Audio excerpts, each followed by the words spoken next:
네, 안녕하세요. 해커스 한국사 안지영입니다. 해커스 한국사 능력 검정 시험 심화편 학원 교재 진행 중이고요. 지금 이제 거의 끝부분으로 가고 있습니다. 지난 시간 이론에 이어서 오늘은 이 1930년대 기출 문제 파트 풀어보도록 하겠습니다. 12문제 정도 풀 거고요.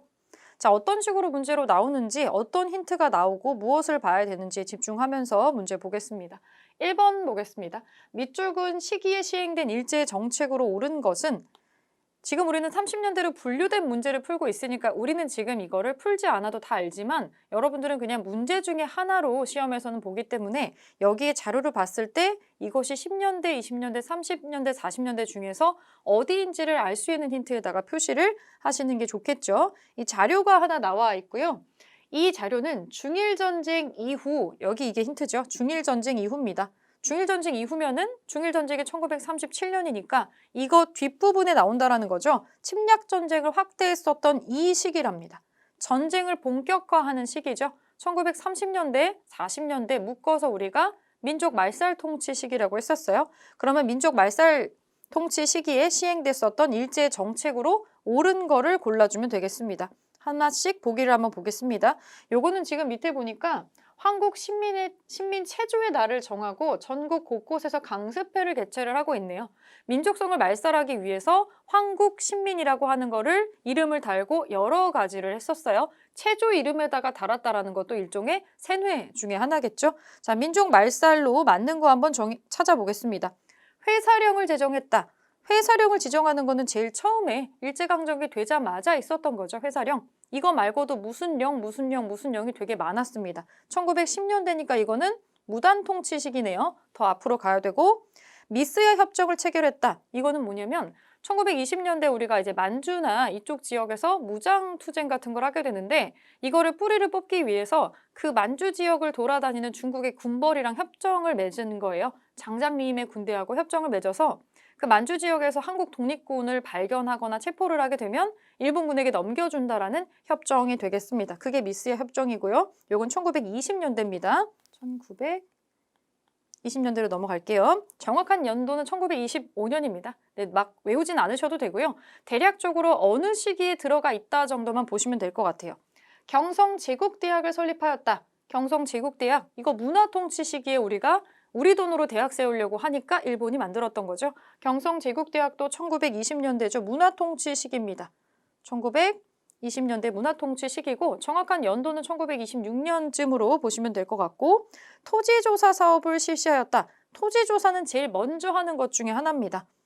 처음에 토지를 조사해야 일본 사람들 이주도 시키고 총독부 재산도 올리고 할 수가 있겠죠. 그래서 일제강점기가 되자마자 1910년대에 무당통치의 일환으로 진행됐었던 것 중에 하나이기 때문에 요것도 시기적으로 앞서 있고요. 그럼 1, 2, 3, 4번은 다 아니네요. 5번 조선 사상범 예방 구급령을 공포하였다. 요게 정답이 되겠죠. 일제가 이 병참 기지화에 좀 몰입을 하면서 전쟁을 수행하려고 다른 데다는 최대한 정신을 안 쏟으려고 하는데 요 틈을 타서 우리 독립운동가들이 활동을 해요. 그걸 아예 막기 위해서 조선 사상범으로 시작하는 법령이 크게 두 개가 있어요. 예방구급령이 좀 나중에 나온 거고 처음에는 보호관찰령이라는 게 있었어요.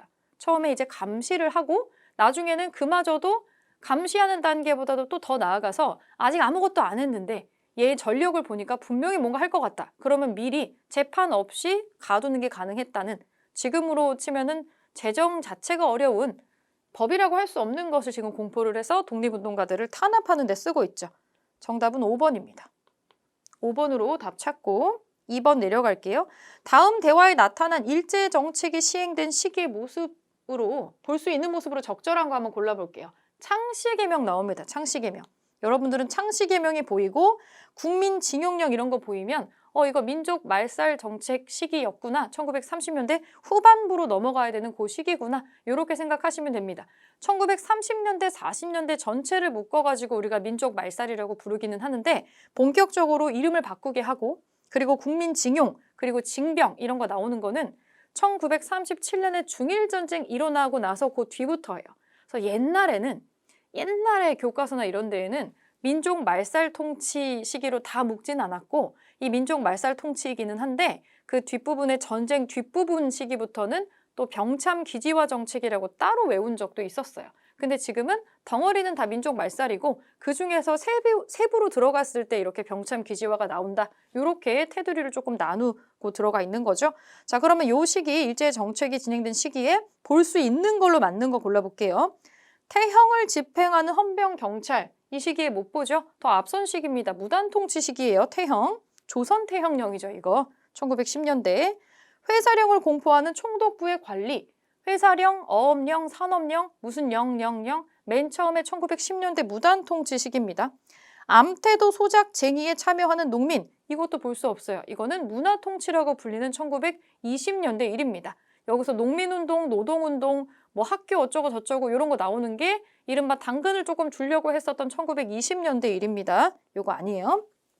4번 황국신민서사 암송을 강요받는 학생. 네, 이게 민족 말살 통치의 한 부분으로 볼 수 있겠죠. 창씨개명과 같은 목적으로 치러진 것이기 때문에 4번이 정답이 되겠습니다. 4번이고 5번 마지막 볼게요. 조선 lin립대학 기성회에 성금을 내는 상인. 우리가 문화통치 시기에 이제 학교 지어도 된다라고 발표를 하니까 우리 돈 모아가지고 학교 세우려고 이런 거를 모금 활동을 합니다. 그런데 결국에 세우지는 못하고 경성제국대학이라고 하는 걸 일본이 세워버렸죠. 1920년대 문화통치 시기입니다. 정답 4번이고 3번으로 넘어가겠습니다. 자, 밑줄 그은 시기에 볼 수 있는 모습으로 옳은 것을 골라볼게요. 사진 속 만삭의 임산부가 바로 저입니다. 이거 옛날에 실제로 다큐에 나왔던 장면인데 이 위안부 사진이 교과서 같은 데도 많이 나와요. 그래서 여기 사진 속의 임산부가 누구냐 이런 게 많았는데 실제 나중에 누구다라고 밝히신 분이 나온 거죠. 일제는 중일전쟁 이후에 그러니까 1937년 뒤가 되겠죠. 중일전쟁의 연도만 외우고 계셔도 이게 대략적으로 어떤 시기다라는 걸 알 수가 있습니다. 일본이 대륙 침략을 본격적으로 진행했었던 시기, 결정적인 사건이 중일전쟁이에요. 침략전쟁을 확대했었던 이 시기, 민족 말살 통치 시기에 여성을 전쟁터로 끌고 가서 위안부로 삼았다. 이 사람은 연합군에 구출이 되었다고는 하지만 여기서 죽은 사람도 되게 많았다. 아직도 해결되지 않은 위안부 문제죠. 자, 보면 여기 이 시기에서 볼 수 있는 모습으로 이 시기의 모습으로 옳은 거 골라볼게요. 태형을 집행하는 헌병 경찰, 태형, 조선 태형령 1910년대 무단통치 시기입니다. 아니죠? 원산 총파업에 동참하는 노동자, 이런 노동운동, 농민운동 주로 1920년대 문화통치 시기에 집중돼 있습니다. 아니죠? 회사령을 공포하는 총독부의 관리, 똑같은 선지가 계속 나오죠. 회사령, 어업령, 산업령, 아예 산업도 성장하지 못하게 초반에 눌러버리려고 했던 무단통치 1910년대 특징이에요. 신사참배에 강제 동원되는 학생. 네, 신사참배는 민족 말살 통치의 대표적인 방식 중에 하나입니다. 일본의 신을 모시는 신사에 강제로 참배를 하게 하는 거죠. 이것도 지금도 종종 문제가 되는 건데 우선 답은 4번이고 암태도 소작쟁이에 참여하는 농민. 이거는 2번과 마찬가지로 1920년대에 일어났었던 이 농민운동, 노동운동이라고 보시면 되겠습니다. 정답 4번이에요. 자, 문제 4번. 밑줄 그은 이 시기에 시행된 일제의 정책으로 이번에는 옳지 않은 것을 골라보겠습니다. 옳지 않은 거. 일본 정부가 우리 역사를 왜곡한 산업유산정보센터를 도쿄에 개관했습니다. 중일전쟁 이후에 일제가 침략전쟁을 확대했었던 이 시기, 민족 말살 통치 시기죠. 민족 말살 정책 시기에 한국인 강제 동원 사실을 부정하는 전시를 하고 있어서 큰 파장이 예상됩니다. 라고 나오고 있습니다. 자, 정책으로 옳지 않은 거 볼게요. 여자 정신 근로령을 공포하였다. 맞는 얘기죠. 요 중일전쟁 이후부터는 군사와 관련된, 노동에 관련된 여러 가지 법을 제정을 해서 사람들의 노동력과 물적, 인적 자원을 전부 다 수탈을 하게 되는데 여자라고 피해갈 수가 없었죠. 정신 근로령이 공포된 거 맞아요. 그래서 여성들도 다 끌려갔었죠. 육군 특별지원병제를 실시했다. 이거는 징병의 한 부분이고 식량 배급 및 미국 공출 제도를 시행했다. 이거는 물적 자원의 수탈이죠. 조선 사상범 예방구금령을 통해서 독립운동을 탄압합니다. 예방구금령.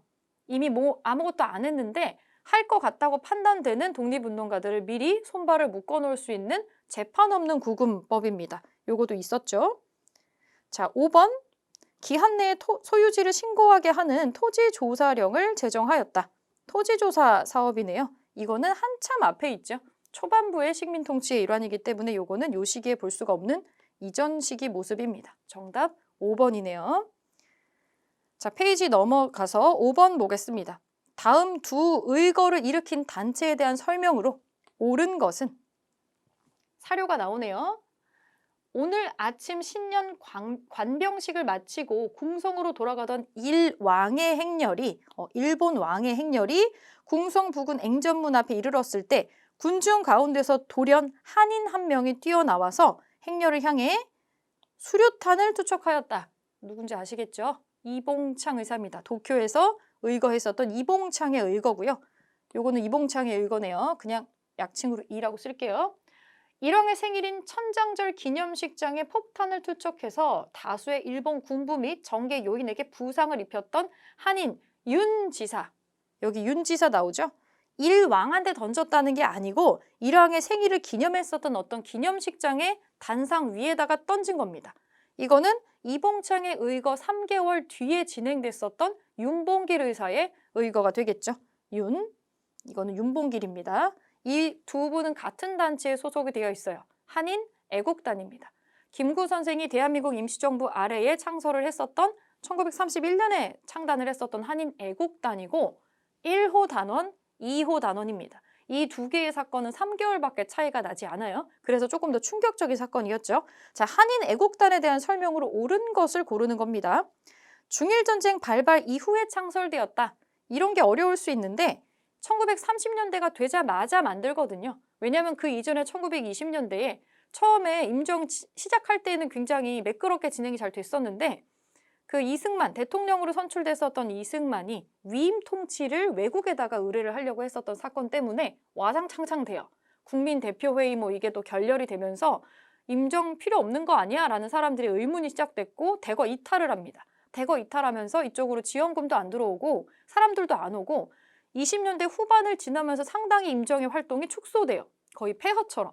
그 빈집을 지키고 있었던 사람이 김구 선생인데 이대로는 도저히 안 되겠다고 판단을 해서 31년에 한인애국단을 창단을 하는 거거든요. 그러면 중일전쟁보다 이전이죠. 중일전쟁은 1937년이기 때문에 시기가 맞지 않습니다. 이건 옳지 않네요.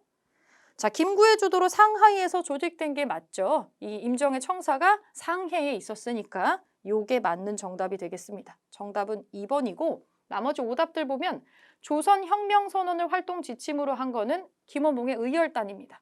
의열단이 한 거고 조선혁명선언은 신채호 선생이 작성을 해주시는 거죠. 김익상, 김상옥 등의 단원이 활동한 거 이거 의열단입니다. 3, 4번은 같은 단체고 일제가 꾸며낸 백오인 사건으로 해체가 된 단체는 비밀결사로 활동했었던 신민회입니다. 신민회. 안창호 선생이 여기서 활동을 했었죠. 자, 정답은 2번입니다. 6번 보겠습니다. 가 부대의 활동으로 옳은 것은 우리 학회는 1929년에 조직이 돼서 남만주에서 힌트 하나, 남만주. 일단 연도 하나 그리고 남만주에서 항일 무장 투쟁을 전개했었던 요 부대를 조명하는 학술대회를 개최합니다. 영릉가 전투 두 번째 힌트고요. 1930년대에 활동을 했답니다. 한중연합작전도 했던 모양이에요. 결정적인 힌트, 총사령관 양세봉입니다. 총사령관 양세봉이 남만주 지역에서 만들어서 활동했었던 이 단체는 조선혁명군입니다. 조선혁명군. 이게 너무 헷갈리면 이 양세봉이라는 사람의 활동이 약간 사회주의 계열이에요. 그냥 혁명 양세봉이라고 외워도 됩니다. 조선 그 혁명군이라는 단체가 일단 이름은 그거 한 개밖에 없기 때문에 그냥 약칭으로 여러분들이 만들어서 외워도 무방해요. 헷갈리지만 않으면 되니까 특징을 뽑아가지고 외우시면 됩니다. 조선혁명군입니다. 옳은 거 골라볼게요. 조선혁명군에 대한 설명. 흥경성에서 일본군을 격퇴하였다. 이거 바로 일본의 답이 나오네요. 영릉가, 흥경성 이런 지명이 힌트로 나오거나 이렇게 총사령 양세봉이라고 나오거나 둘 중에 하나가 반드시 자료에 언급이 될 겁니다. 우선 답은 1번이고요. 나머지 오답 보겠습니다. 호가장 전투에서 크게 활약하였다. 이거는 호가장 전투는 조선 의용대 중에서도 화복지대라고 있어요. 이게 좀 복잡한데 조선 의용대가 처음 만들어져요. 이거 김원봉이랑 관련 있는 단체인데 조선 의용대가 이제 조금 더 적극적인 방식으로 이 투쟁을 하려는 분들이 좀 나뉘어서 화복지대로 올라가요. 그게 이 호가장 전투에서 활약했었던 조선 의용대 화복지대 팀이고 나머지 일부는 한국 광복군으로 흡수가 돼요. 그래서 좀 종류가 나뉘게 나중에 분리가 됩니다. 그리고 이 조선의용대 화북지대라고 하는 요 부대는 나중에 다른 군대로 다시 한번 편성이 돼서 나오게 되거든요. 그래서 요거를 같이 연결을 해서 혁명이란 글자랑 의용이란 글자가 들어가는 단체에는 조금 구별해서 어떻게 퍼져서 결정이 되는지를 좀 생각을 한번 해주시면은 그러면 좀 덜 헷갈리지 않을까 해요. 그 단체가 나중에 조선의용군으로 나중에 재편이 또 되거든요. 호가장 전투에서 활약했었던 조선의용대 화북지대, 이게 조선의용군으로 나중에 다시 나와요. 의용이란 단어를 안 버린다는 얘기예요. 그러면 원래는 의용대라는 단체가 성격이 조금 다른 두 개의 단체로 흡수됐다라고 보셔도 되겠죠. 한국광복군으로 흡수된 쪽이 있고 그대로 이 사회주의 성격을 살려가지고 계속 가는 쪽이 있고 이렇게 두 개로 보시면 되고요. 대전자령 전투에서 큰 전과를 올렸다. 대전자령 전투는 지청천 장군이 활동을 했었던 한국 독립군입니다. 한독 지청천 뭐 이렇게 그냥 호처럼 붙여가지고 외우시는 게 조금 더 편하실 것 같아요. 중국 팔로군의 편제가 되어서 항일전선에 참여했다. 이게 이 호가장 전투에 참여했었던 요 부대, 조선의용대 화북지대가 나중에 개편이 되는 조선의용군입니다. 요거 두 개는 연결해서 기억을 좀 해주시고 연합군과 함께 인도 미얀마 전선에서 활동을 하는 거는 임시정부 밑으로 창단됐었던 이 한국 광복군이 되겠습니다. 임시정부에 소속되어 있는 우리의 정규 군대의 활동이 되겠죠. 그래서 이 문제는 단순하게 1번으로 답을 찾고 끝나기보다 이게 군대 문제가 되게 힘들어요. 어려우니까 이렇게 나올 때마다 옆에다가 이름을 한 번씩 쓰시면서 확실하게 외웠는지를 확인하시고 넘어가 주시면 좋을 것 같아요. 자, 오른쪽으로 다시 올라가서 7번 문제 보겠습니다. 가 부대에 대한 설명으로 옳은 것은 옳은 거 한번 골라보겠습니다. 임시대회에서 중국군과 합작하기로 결의한 뒤 중국군과 합작을 한대요. 중국군과 합작하기로 결의한 뒤 총사령 지청천, 힌트 나오네요. 총사령 지청천은 각 지방의 산지에는 독립군을 소집했다. 총사령관 지청천으로 중국군과 합작을 하기로 결의했었던 요 부대는 한국 독립군입니다. 지청천 장군이 나중에 이 한국 독립군을 이끌었던 지청천 장군이 임시정부 밑에 한국 광복군을 이끄는 총사령관으로 또 나와요. 그러니까 지청천의 특징은 한국이 달려있는 군부대에서 계속 활동을 하네요. 한국 독립군, 한국 광복군 이렇게 나오네요. 좀 헷갈리긴 하지만 사령관이 다행히도 같기 때문에 여러분들이 같이 기억을 할 수가 있을 겁니다. 자, 설명으로 옳은 거. 맨 처음에 지청천 장군이 활동했었던 한국 독립군에 대한 설명으로 옳은 거 골라보겠습니다. 대전자령 전투에서 일본군을 상대로 승리를 거두었다. 대표적으로 맨날 나오는 특징 중에 하나입니다. 대전자령 전투. 요게 정답이고요. 일단 1번이 정답이고 간도 참변 이후에 조직을 정비하고 자유시로 이동했다. 이 부대 이름이 크게 기억나지 않아도 간도 참변은 1920년대에 있었던 거예요. 봉오동 전투, 청산리 전투 우리가 다 이겨서 약이 바짝 오른 일본이 일으킨 학살이 간도 참변입니다. 그러면 이건 시기적으로 1920년대로 넘어가야 되겠죠. 그래서 이쪽으로 넘어간 거는 대한독립군단이라고 있었어요. 대한독립군단. 여기는 부대 이름을 외우기보다 시기가 20년대에 나온다는 걸 머릿속에 기억을 해주시면 됩니다. 굳이 막 엄청나게 외우지 않아도 돼요. 중국 관내에서 조직된 최초의 한인 무장 부대였다. 최초. 이걸로 많이, 요 선지가 제일 많이 나오는데 김원봉이 조직을 했었던 조선의용대가 있어요. 자, 조선의용대가 나중에 두 갈래로 나뉜다고 계속 얘기했었어요. 조선의용대가 조선의용대 화북지대, 얘가 다시 조선의용군, 그리고 일부는 한국 광복군으로 들어간다. 이렇게 연결고리가 있다는 거를 한 번은 그려가지고 정리를 좀 해주세요. 남만주 지역에 조직된 조선혁명당의 군사 조직이다. 뭐 이거는 조선혁명당 밑에 들어가 있는 거는 그 이름을 갖고 있는 성격이겠죠. 조선혁명당, 남만주, 조선혁명. 이거 양세봉 장군이 있었던 조선혁명군입니다. 혁명당 밑에 혁명군이 있겠죠. 이름이 똑같네요. 이렇게 기억해 주시고 홍범도 부대와 연합을 해서 청산리에서 일본군과 교전하였다. 청산리 대첩이잖아요. 김좌진 장군 나오는 북로군정서 등등이 되겠죠. 정답 1번이에요. 어려운 문제입니다. 어려워요. 이 내용이 너무 복잡하고 글자가 한 개밖에 안 달리기 때문에 어려운데 외우시면서 아시겠지만 다 이름이 이렇게 붙은 이유가 있고 지역적인 특징이나 성격이 조금 달라요. 그거를 기억해 주시면 나오는 것만 나오는구나 라고 하는 거를 파악을 하실 수가 있습니다. 자, 8번. 가 군사 조직에 대한 설명으로 옳은 것은 공록이 나오고 윤세주란 사람이 나오네요. 경남 밀양 출생이고요. 만주에서 1919년에 김원봉이랑 같이 의열단을 조직한 사람이라고 합니다. 김원봉이랑 의열단을 조직했었다. 국내에 들어온 그는 의열투쟁을 계획하다가 체포가 돼서 수년간 옥고를 치렀고 이후에 여기 힌트가 나옵니다. 이 결정적인 힌트인데 중국 관내에서 결성된 최초의 한인 무장 조직 조선 의용대입니다. 여기 김원봉의 이름도 힌트죠. 주요 간부로 활약을 했다. 그리고 싸우다가 40년대에 전사한 것으로 나오죠. 네, 조선 의용대에 대한 설명으로 옳은 거 골라볼게요. 홍범도 장군이 총사령관으로 활약을 했었던 건 대한독립군입니다. 이거는 그 봉오동 전투랑 관련이 된 내용이겠죠? 아니죠. 영릉가 전투에서 일본군을 격퇴했다. 영릉가가 나오고 남만주가 나오면 양세봉이 떠올라야 되죠. 조선 혁명군입니다. 이거는. 대원 일부가 한국 광복군에 합류하였다. 요게 의용대의 특징입니다.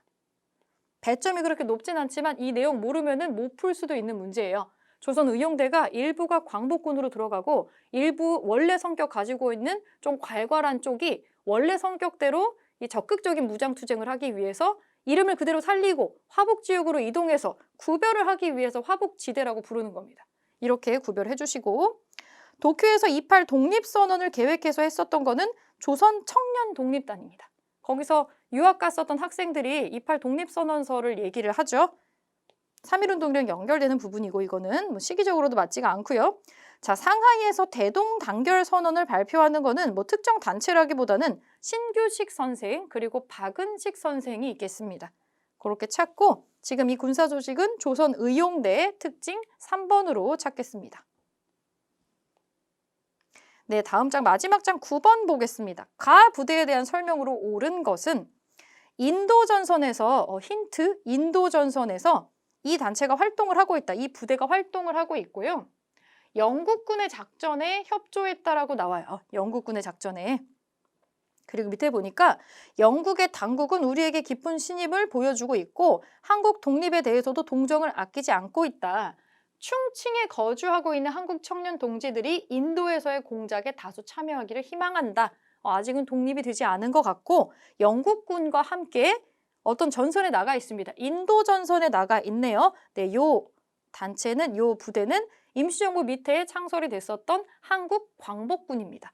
자, 한국 광복군에 대한 설명으로 옳은 거 골라볼게요. 청산리에서 일본군에 맞서가지고 대승을 거두었다. 이거 청산리 대첩이잖아요. 요거는 이 김좌진 장군을 필두로 하는 북로군정서하고 기타 등등의 연합부대가 있겠죠. 홍범도 부대도 여기 있었어요. 미군과 연계해서 국내 진공작전을 계획했죠. 추진을 했지만 실제로 실행을 못한 겁니다. 2번, 쌍성보 전투에서 한중연합작전을 전개했다. 쌍성보 전투로 나오는 거는 여기에 해당되는 내용이 아닙니다. 중국 의용군과 연합을 해서 흥경성에서 승리하였다. 의용군이랑 연합을 해서 흥경성에서 승리를 했다. 의용이라는 단어를 딱 보시면 약간 사회주의 계통 같은 거 좀 많이 생각나시잖아요. 그래서 흥경성, 뭐 영릉가 이런 거 나오면 이 조선혁명군의 양세봉을 떠올려 주시면 됩니다. 동북 항일 연군으로 개편이 돼서 유격전을 펼쳤다. 뭐 여기랑 전혀 상관없는 얘기입니다만 동북 항일 혁명군이라고 또 있어요. 요거는 암기는 안 하셔도 되고 선지의 하나로 이제 오답 체크만 하겠습니다. 정답 2번이고요. 그러니까 이 문제를 내는 이유가 뭐겠어요? 이 시험의 목적은 어느 정도 우리 역사를 알만한 걸 알고 있느냐를 지금 얘기를 하는 거잖아요. 한국 광복군이 아무것도 안 한 게 아니다라는 거를 대한민국 국민들에게 알려주려는 목적이 있다는 거죠. 그럼 광복군이 비록 광복 전투는 못했지만 우리가 미국의 핵을 쏴줘가지고 독립이 된 게 아니다라는 우리도 이런 준비를 하고 있었다라는 그런 과정을 좀 알기를 바라는 거예요. 그러면 실제로 진행은 못했지만 실제로 선곡은 못했지만 우리도 손 놓고 있었던 게 아니야 라는 핵심적인 내용을 선지로 출제를 하겠죠. 그래서 광복군에 관련된 문제, 한국 광복군에 관련된 문제는 반드시 한 문제 이상은 출제가 되게 되어 있습니다. 순서상 한국 사람이라면 반드시 인지를 하고 있어야 되는 역사적인 사실이기 때문이에요.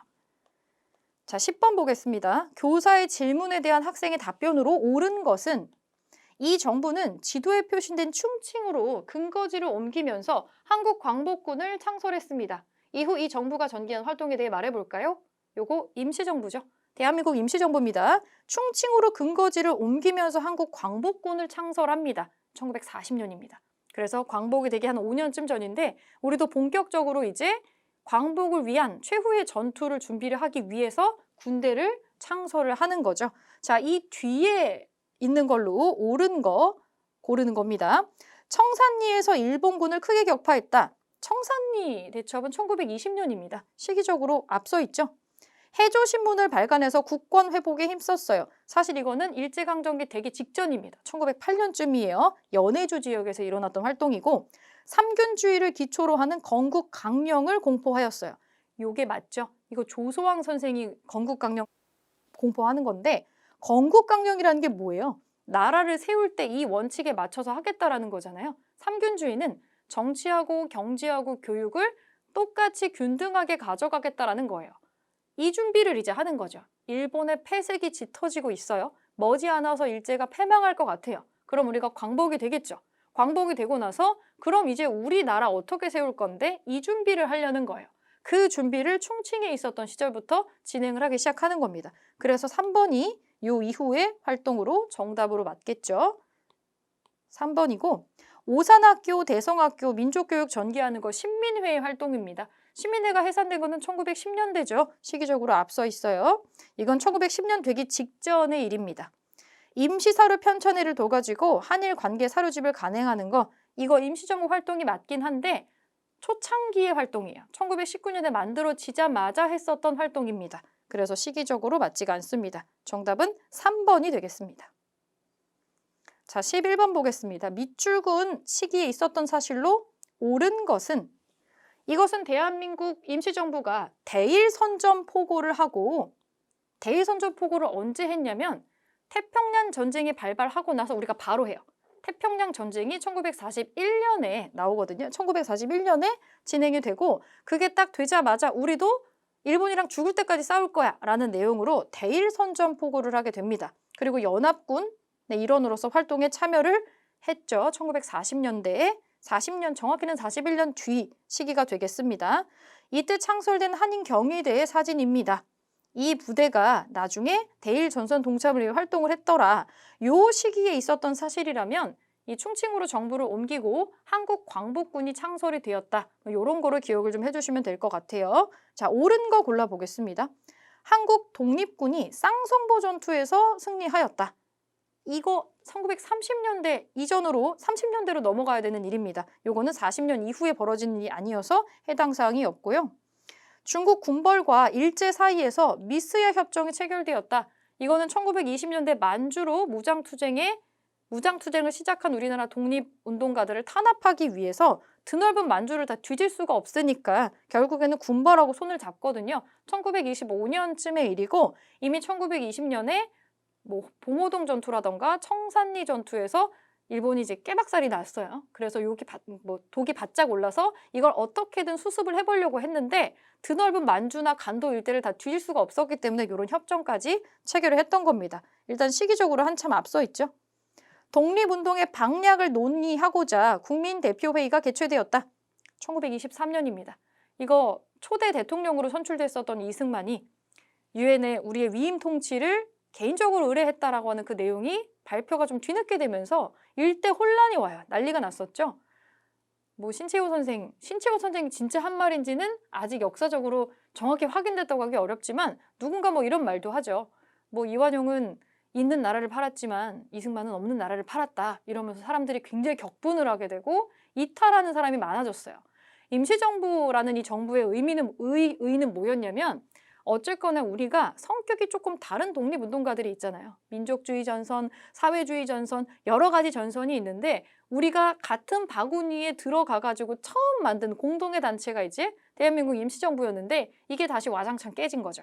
그거 안 깨지게 하려고 했었던 회의가 국민대표회의인데 결렬됐어요. 결렬이 되고 이탈할 사람들은 다 이탈하게 되고 임시정부는 활동이 점점 축소가 되고 그래서 거의 빈집처럼 남았던 거를 김구 선생이 한인애국단 만들면서 심폐소생을 해놓은 거죠. 그런 순서로 넘어갑니다. 시기적으로 안 맞죠? 사회주의 세력의 활동 방향을 밝힌 정우회 선언이 발표되었다.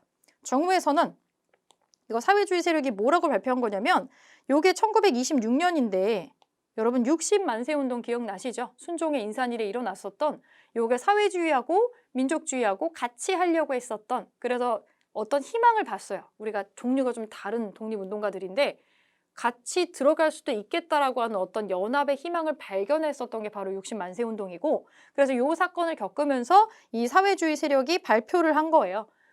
타협적이지 않은 비타협적인 민족주의자들하고는 우리가 같이 갈 의향이 있다. 이게 정우의 선언이고, 이게 있고 나서 일종의 좌우합작 독립운동 단체로서 탄생하는 게 바로 신간회가 됩니다. 신간회. 자, 요거 1920년대니까 요것도 해당 사항이 없죠. 일제가 조선 사상범 예방 구급령으로 독립운동을 탄압했다. 이게 1930년대, 40년대에 있었던 특히나 이 사상범 예방 구급령이 제일 마지막 부분에 나왔어요. 40년대 넘어서 요게 요 시기에 나왔었던, 실제로 완전히 병참 기재화가 진행이 되는 요 시점에 있었던 활동이라고 볼 수가 있겠죠. 요 시기로 축약이 될 수가 있을 거예요. 요 문제가 약간 어려운 거는 1930년대가 있고 40년대가 있는데 40년대의 사건은 한 5년 정도로 축소해서 볼 수 있기 때문이에요. 그래서 거기에 일어난 일들이 어떤 일들인지를 조금 같이 묶어가지고 알아놓을 필요가 있겠죠. 정답은 5번입니다. 5번. 자, 12번 볼게요. 다음 성명서를 발표한 이후에 대한민국 임시정부의 활동으로 옳은 것은, 우리는 3천만의 한국인 및 정부를 대표해서 중국, 영국, 미국, 기타 국가들이 일본에 대해 전쟁을 선포한 것을 삼가 축하한다. 그래서 우리도 일본을 격퇴시키고 동아시아를 재건하는 가장 유효한 수단이라고 생각을 한다. 그래서 우리가 이렇게 성명을 한다. 여기에 보니까 왜고를 한국, 중국 및 서태평양에서 완전히 축출하기 위해서 혈전으로 최후의 승리를 거둔다. 이거 약간 선전포고문이에요. 대일 선전포고 성명문입니다. 일제가 태평양 전쟁을 시작하고 나서 우리도 바로 이거를 발표를 하게 되죠. 1941년입니다. 이 성명서를 발표한 이후에 임시정부의 활동으로 옳은 것은 무엇인지 고르는 문제입니다. 충칭에서 한국 광복군을 창설한 거는 이거 발표 직전이에요. 군대를 갖고 있기 때문에 이 성명서를 발표를 할 수가 있었던 겁니다. 뭘 가지고 싸울 거예요? 군대가 있으니까 이 대일 선전포고 같은 걸 할 수가 있는 거겠죠? 바로 직전이에요, 이거는. 국내에서 비밀 행정 조직으로 연통제를 두었다. 이건 맨 처음에 임시정부가 출발할 때 갖췄던 것 중에 하나죠. 연통제, 교통국, 연통제 이런 거 있었죠. 굳이 연도로 따지자면 1919년, 19년하고 그 이후 정도가 되겠죠. 파리 강화회의에 독립청원서를 제출했다. 이것도 1919년의 일입니다. 의거 활동을 위해서 한인애국단을 조직했던 거는 김구 선생인데 1931년입니다. 1931년. 미국과 연계해서 국내 진공작전을 추진을 한 게 요 뒤에가 되겠죠. 한국 광복군과 그리고 미국의 군대가 연합을 해서 우리가 1944년쯤에 요거 막 준비를 해요. 그래서 45년에 8월에 맞춰가지고 요거를 하려고 했는데 갑자기 이제 일본이 무조건 항복을 하면서 광복을 맞이를 하게 됐던 겁니다. 그래서 이거 정답은 5번으로 찾을 수 있겠습니다.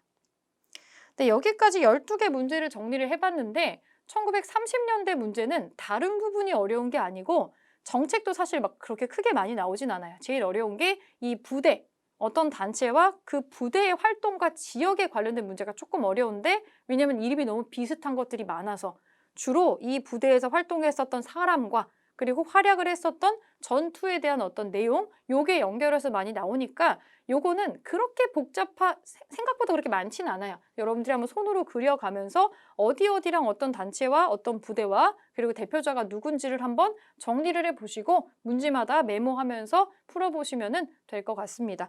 네, 1930년대에 여기서 마무리하도록 하겠습니다.